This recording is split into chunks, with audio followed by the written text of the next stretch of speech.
This has been the first 32-team version of the Women's World Cup, and concerns about a possible increase in the number of heavily one-sided games that have been seen in previous editions have not become a reality. If anything, the opposite is true. Norway scraped through with an emphatic win on matchday 3 at the expense of New Zealand, who couldn't find a way past Switzerland, while Switzerland have been quietly going about their business to top of the group.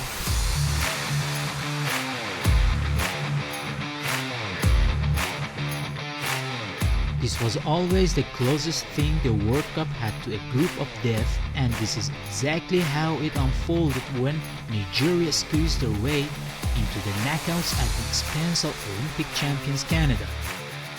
Australia only got through with a big win they pulled out of the bag right at the end. Sadly for Ireland, successive defeats early on sealed their fate with a game to spare. Spain and Japan both qualified for the knockout stage with a game to spare following back-to-back opening wins each.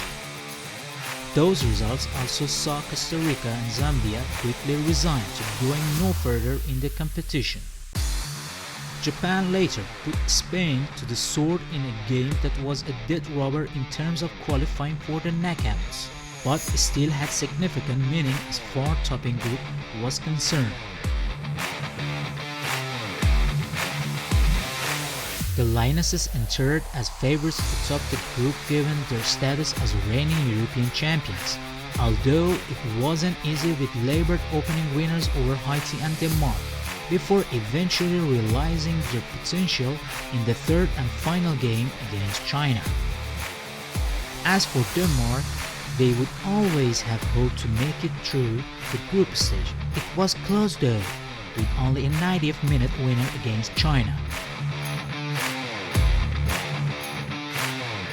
The Americans are in a transition period following back-to-back success in 2015 and 2019, and a changing of the guard. Coach Vlatko Andonovski has also come under fire for his tactics and lack of substitution in their group games. The Dutch, who were finalists 4 years ago, have renewed vigor since a disappointing Euro 2022, while Portugal have given a solid account of themselves. Vietnam, however, struggled. Les Bleus got into the swing of things by the end, but the same thing couldn't be said for Brazil, who started on fire and seemed to go backwards. Jamaica, meanwhile, created their own history, not only registering their first ever World Cup point when they held France, but reaching the knockout rounds.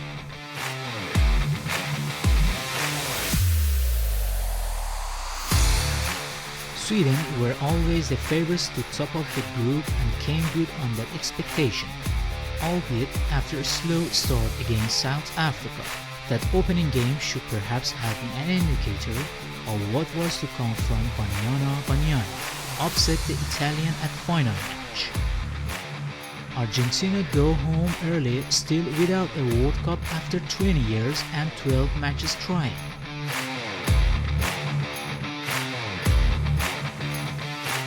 Colombia were the initial surprise package of the group, inflicting Germany's first World Cup group stage defeat since 1995.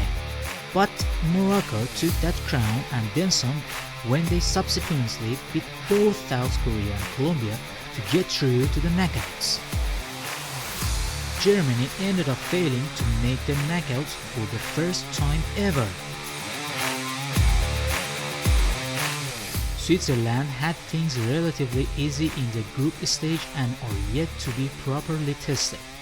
Although there are talented players in the squad, they aren't at the same level as a team like Japan, and the Spanish should return to winning ways for this round at least.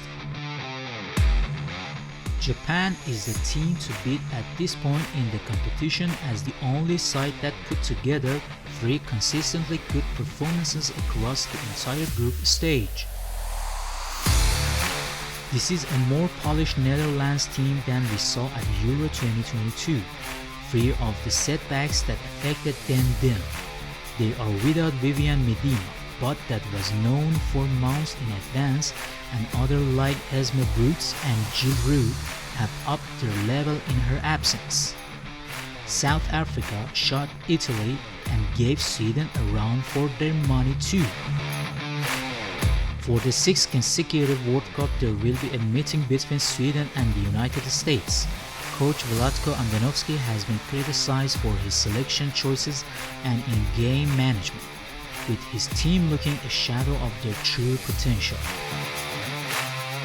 Australia will hope to have Sam Kerr back in the team their opening knockout clash. The captain and face of this World Cup was declared fit from a calf injury before the final group game, but was afforded more time to build up her match sharpness in the hope of the Matildas getting through without her. Nigeria cannot be underestimated, having beaten Australia and effectively knocking out Canada.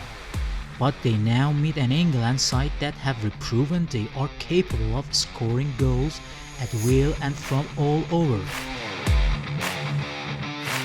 Morocco have exceeded all expectations just by getting this far, with most first-time qualifiers failing to win a game, never mind ranking up 6 points.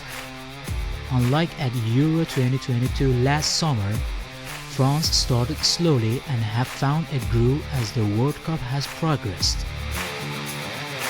Both Colombia and Jamaica will see this game as an incredible opportunity to reach the quarterfinals of a World Cup. Co-host Australia broke new ground by reaching their first ever World Cup semi-final, condemning France to yet more underachievement on the biggest stage in the process. It was a similar story for Spain, seeing off a strong Netherlands team to qualify for their first sense. Japan were the last of the former winners to fall, going out at the hands of 2003 runners-up Sweden after establishing themselves as the team to beat over the first 4 games. Meanwhile, England continued their record of major semi-finals, having been to the last 4 at every major tournament they have played at since 2015. The Swedes, who finished 4th at the last World Cup in 2019, reached the semi-finals at Euro 2022 a year ago and have played in both of the last 2 Olympic finals. They still haven't lifted a trophy since 1984, yet their resilience in this squad could end up changing that. For one of Australia or England, history will be made as one will get to a first ever World Cup final. England have got to the last 4 in each of the last 2 World Cup, finishing 3rd in 2015 and 4th in 2019, whereas Australia are already breaking new ground just by getting this far.